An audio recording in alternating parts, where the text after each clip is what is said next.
Good morning student. आज की class में आप सभी बच्चों का स्वागत है। आज हम एक नया अध्याय स्टार्ट करेंगे जिसका नाम है गुरुत्वाकर्षण। सबसे पहले हम समझते हैं कि गुरुत्वाकर्षण जो है होता क्या है। गुरुत्वाकर्षण का मतलब होता है हमारी पृथ्वी में, है ना, यानी कि पृथ्वी के केंद्र में एक मतलब क्या होता है, आकर्षण करने की क्षमता जो है पाई जाती है ना, यानी कि किसी भी वस्तु को अपनी ओर आकर्षित करने का क्षमता जो है पाया जाता है, जिसे क्या कहते हैं, गुरुत्वाकर्षण बल जो है कहते हैं। आप सभी ने, है ना, बहुत मतलब पहले क्लासेस में जैसे गति है, बल है, इन सभी के बारे में आपने अध्ययन किया है और बहुत सारी ऐसी घटनाओं के बारे में आप लोगों ने पढ़ा है जहाँ वस्तु पृथ्वी की ओर, है ना, गति करती है ना। जैसे कि आप क्या कर सकते हैं, एक पत्थर है, आप पत्थर को आप ऊपर की ओर फेंकेंगे, है ना, तो वो जो है पत्थर जो है क्या होता है, मतलब क्या होता है, नीचे की ओर क्या हो जाता है, वो गिर जाता है, यानी कि पृथ्वी पर वो वापस आ जाता है। उसी प्रकार से जो बारिश की, है ना, बूंदों से लेकर, है ना, सूखा पत्ता, धूल कण, है ना, ये सभी भी, है ना, क्या होते हैं, आपका पृथ्वी पर ही गिरते हैं। तो क्या आप लोगों ने इन सभी, है ना, घटनाओं के बारे में सोचा है कि ये वस्तुएं जो होती हैं, है ना, ये पृथ्वी पर ही आकर क्यों गिरती हैं। तो आइए इसी संदर्भ में हम जानते हैं, है ना, कि गुरुत्वाकर्षण होता क्या है और, है ना, ये सभी जो घटनाएं हैं ना, पत्थर को फेंकने से वो पुनः जमीन पर वापस गिरना, है ना, ये सभी क्रियाएं जो होती हैं वो क्यों होती हैं। गुरुत्वाकर्षण अवधारणा के बारे में समझते हैं। जैसे कि आपके पाठ्य पुस्तक में क्रियाकलाप दिया गया है, एक भारी पत्थर है जिसे एक डोरी से बांधा गया है और उसको एक वृत्ताकार पथ में उसको घुमाते हैं।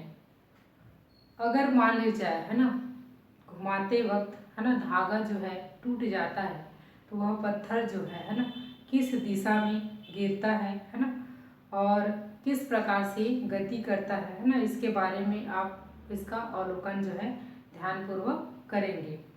तो गुरुत्वाकर्षण की अवधारणा के अंतर्गत, है ना, जैसे कि, है ना, आपका जो तेजी से वृत्ताकार गति में, है ना, घूम रहे गुटके को धागे से जोड़े रखता है ना, लेकिन पृथ्वी और जो चंद्रमा है के बीच में ऐसा कोई मजबूत धागा नहीं है जो चंद्रमा को बांध कर रखे। फिर भी ऐसा कौन सा बल है ना, जो कि मतलब कार्य करता है जिसके कारण से चंद्रमा पृथ्वी को केंद्र में, है ना, मतलब नियत रूप से क्या कर रहा है, वो घूम रहा है। तो काफ़ी समय तक, है ना, लोगों का यह मानना था कि चंद्रमा और अन्य, है ना, वस्तुओं के, है ना, क्या होते हैं, आपका आकर्षित करना पृथ्वी का एक विशेष गुण जो है मतलब माना जाता था। इसी कारण से चंद्रमा और अन्य सभी, है ना, तारे, मतलब क्या होते हैं, तारे हैं, पृथ्वी चारों ओर से मतलब क्या कर रहे हैं, उसके चक्कर जो है लगा रहे हैं। किंतु जो तारामंडल है तथा आपका ग्रहों में, है ना, विभिन्न प्रकार के अवलोकनों से, है ना, या मान जो है मतलब मेल जो है नहीं खाता है। इन अवलोकनों के आधार पर, है ना, एक वैज्ञानिक है आपका कोपरनिकस, है ना, कि सौर केंद्रित ब्रह्मांड की धारणा जो है केपलर के नियमों के साथ भी यह मान्यता ठीक से नहीं बैठ रही थी, है ना। उनके अनुसार अगर जो सूर्य है ना, सूर्य के केंद्र में है और उसके चारों ओर, है ना, क्या कर रहे हैं, घूम रहे हैं, तो कुछ वैसे ही पृथ्वी के इर्द गिर्द चंद्रमा का घूमना, तो यह जो है मानना जो है क्या है, मानना होगा। और जैसे चंद्रमा को क्या करता है, अपनी ओर क्या करता है, वो आकर्षित करती है, उसी प्रकार से सूर्य भी पृथ्वी अपनी ओर उसको क्या कर सकता है, आपको आकर्षित करता है। इस संदर्भ में, है ना, आइजैक न्यूटन नामक वैज्ञानिक ने, है ना, ने कि उन्होंने काम को, है ना, समझ करके तथा अवलोकनों को उन्होंने, है ना, एक मतलब देख करके एक निष्कर्ष यह निकाला कि आकर्षण बल केवल पृथ्वी, चंद्रमा और सूर्य के बीच नहीं, बल्कि संसार की मतलब छोटी बड़ी सभी वस्तुओं में भी होता है। पत्थर है, धूल है, कण है ना, ग्रह हैं, तारे हैं इत्यादि, जो प्रत्येक वस्तु का क्या है आपका द्रव्यमान के कारण से हर दूसरी वस्तु को क्या कर सकता है, वो आकर्षित जो है कर सकता है। द्रव्यमान के कारण ही आकर्षित है ना करने की यह जो है आकर्षित करने का यह जो गुण जो होता है, जिसे क्या कहते हैं आपका गुरुत्वाकर्षण जो है बल जो है कहलाता है। तो इस प्रकार से है ना गुरुत्वाकर्षण के अवधारणा को है ना बहुत सारे वैज्ञानिकों के माध्यम से अवलोकनों के माध्यम उन्होंने यह निष्कर्ष निकाला कि द्रव्यमान के कारण ही है ना द्रव्यमान के कारण आकर्षित करने का है ना जो गुण होता है ना उसे ही हम क्या कहते हैं गुरुत्वाकर्षण बल जो है कहा जाता है। तो हमारी पृथ्वी में भी उसी प्रकार से क्या होता है आपका गुरुत्वाकर्षण बल जो है पाया जाता है। और जितने भी है ना ग्रह तारे हैं, आपका चंद्रमा है, सूर्य है ना, और जो मतलब पत्थर है, धूल है, कण है, इन सभी में भी क्या होता है आपका हर छोटी सी छोटी वस्तुएं जो होती हैं जिसमें आकर्षित करने की क्षमता जो है पाई जाती हैं। तो ये था आपका गुरुत्वाकर्षण की अवधारणा। इसके पश्चात गुरुत्वाकर्षण के सार्वत्रिक नियम के बारे में अध्ययन करेंगे। तो न्यूटन के अनुसार है ना एक वैज्ञानिक है क्या आपका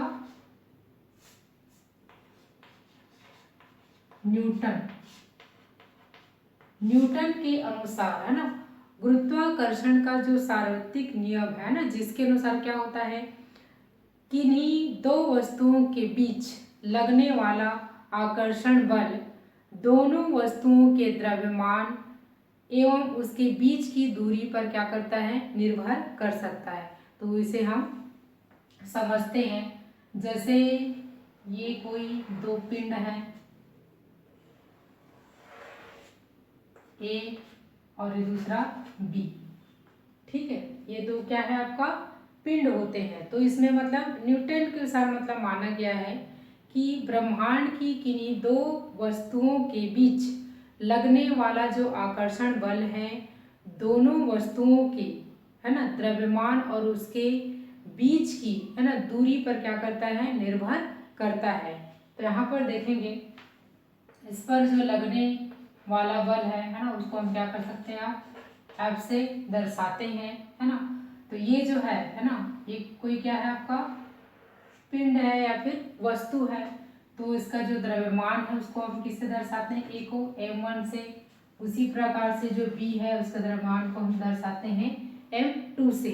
इन दोनों की जो बीच की दूरी है ना उसको हम क्या मान लेते हैं r मान लेते हैं, ठीक है। तो ये आपका क्या होगा आपका दो पिंड है। तो इसको आप क्या कर सकते हैं कि इन दोनों के बीच में है ना जो लगने वाला बल है किसके अनुसार है, लेकिन न्यूटन के नियम के अनुसार इन दोनों के मध्य या उनके बीच लगने वाला बल का जो मान है दोनों वस्तु के द्रव्यमान की गुणनफल के अनुक्रमानुपाती होता है।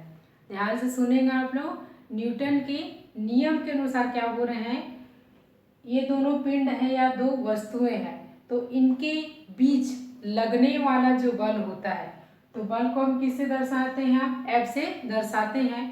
तो इन दोनों के मध्य लगने वाला जो बल का मान जो होता है तो दोनों वस्तुओं के द्रव्यमान के है ना द्रव्यमान यानी m, तो m के गुणनफल के अनुक्रमानुपाती होता है। तो इसको हम कैसे प्रदर्शित कर सकते हैं, यहाँ पर लगने वाला क्या है आपका बल है, अनुक्रमानुपाती होता है किसके, दोनों पिंडों के द्रव्यमान के। तो m1 इंटू m2 इसको हम मान लेते हैं क्या समीकरण 1। उसी प्रकार से है ना दूसरा नियम क्या कहता है ना, यहाँ पर देखेंगे कि दोनों वस्तुओं के बीच लगने वाला बल उनके बीच की दूरी के वर्ग के क्या होता है आपका व्युत्क्रमानुपाती होता है। क्या होता है आपका? व्युत्क्रमानुपाती होता है। तो यहाँ पर देखेंगे ये दोनों वस्तु है, तो ये दोनों वस्तुओं का क्या आपका द्रव्यमान है, और इन दोनों के मध्य में है ना क्या होता है आपका जो बीच की दूरी है, तो बीच की दूरी को हम किससे दर्शाते हैं? r से प्रदर्शित करते हैं। तो बीच की दूरी के वर्ग के क्या होता है आपका व्युत्क्रमानुपाती होता है। तो यहाँ पर है ना बल जो होता है क्या हो रहा है आपका, ध्यान रखेंगे है ना, बल जो होता है ना व्युत्क्रमानुपाती होता है किसके, है ना व्युत्क्रमानु मतलब नीचे हो जाएगा। तो इन दोनों की है ना बीच की दूरी, तो बीच की दूरी हमारा क्या है आपका r है। तो बीच की दूरी को हम किससे दर्शाते हैं? r से। तो ये बीच की दूरी में है क्या आपका जो r जो होता है ना क्या होता है आपका उसके वर्ग के व्युत्क्रमानुपाती होते। तो वर्ग बोला तो यहाँ पर क्या लिख देंगे, यहाँ पर 2 लिख देंगे है ना, यानी कि r का क्या हो जाएगा, ये वर्ग हो जाएगा। तो इस प्रकार से क्या हो रहा है, दोनों वस्तुओं के बीच लगने वाला जो बल है ना, लगने वाला जो बल जो होता है ना, उनके बीच की दूरी के वर्ग के क्या होता है आपका व्युत्क्रमानुपाती होता है। इसको मानेंगे क्या, समीकरण 2। अब यहाँ पर समीकरण 1 व 2 से अब इसे है ना इन दोनों जो समीकरण है ना उसको हम किस प्रकार से लिख सकते हैं। यहाँ पर देखेंगे ये आपका F हो गया यानी कि बल हो गया। तो बल जो होता है ना क्या होता है आपका, है ना बल जो होता है समानुपाती होता है m1 इंटू m2 बटा क्या हो जाएगा r का वर्ग। ठीक है, तो इन दोनों समीकरण को हम इस प्रकार से इसको लिख सकते हैं। तो इस समीकरण को हम मान लेते हैं समीकरण 3। क्या मान लेते हैं, समीकरण 3। अब यहाँ पर देखेंगे कि यहाँ पर समानुपाती का चिन्ह है ना जो है लगा हुआ है, ये जब चिन्ह जो है हटता है तो एक नियतांक इस पर जुड़ जाता है। क्या होता है आपका, एक नियतांक जो है जुड़ता है। तो F इज इक्वल टू जी, ऊपर में आ जाएगा m1 इंटू m2 और नीचे आ जाएगा आपका r का वर्ग। तो इस प्रकार से ये क्या हो जाएगा आपका समीकरण 4। तो इस प्रकार से हम क्या कर सकते हैं, इसको हम प्रदर्शित जो है कर सकते हैं। तो ये आपका क्या है, गुरुत्वाकर्षण का एक सार्वत्रिक नियम जो है होता है। तो यहाँ पर आप देखेंगे G आया है ना, तो ये G क्यों आया, यहाँ पर जो समानुपाती का जो चिन्ह जो होता है ना वो जब हटता है तो यहाँ पर एक नियतांक जो है जुड़ता है। क्या जुड़ता है आपका, नियतांक जो है जुड़ता है, जिसे क्या कहते हैं आपका गुरुत्वाकर्षण है ना नियतांक जो है मतलब कहा जाता है। इस प्रकार से है ना ये क्या है आपका एक प्रकार का गुरुत्वाकर्षण नियतांक जो है होता है। तो इसका जो SI पद्धति में है ना, SI जो पद्धति होता है इसमें जो इसका जो मान जो होता है ना कि इसका मान G का मान जो होता है ना वो कितना होता है आपका 6.67 गुणा 10⁻⁻11। ठीक है, इसको हम इसके मानक जो इकाई जो होती है ना उससे हम क्या कर सकते हैं, इसको mn का वर्ग है ना और आपका kg है ना क्या कर सकते हैं 2 से इसको क्या कर सकते हैं प्रदर्शित जो है कर सकते हैं। तो ये आपका क्या है g एक प्रकार से क्या आपका गुरुत्वाकर्षण नियतांक होता है जिसका मान क्या होता है 6.67 गुणा 10⁻11 है ना nm square into kg square है ना, से क्या कर सकते हैं इसको प्रदर्शित जो है कर सकते हैं। तो ये था सामान्य जो चर्चा है आपका गुरुत्वाकर्षण के बारे में और उसके गुरुत्वाकर्षण के एक सार्वत्रिक नियम के बारे में। धन्यवाद।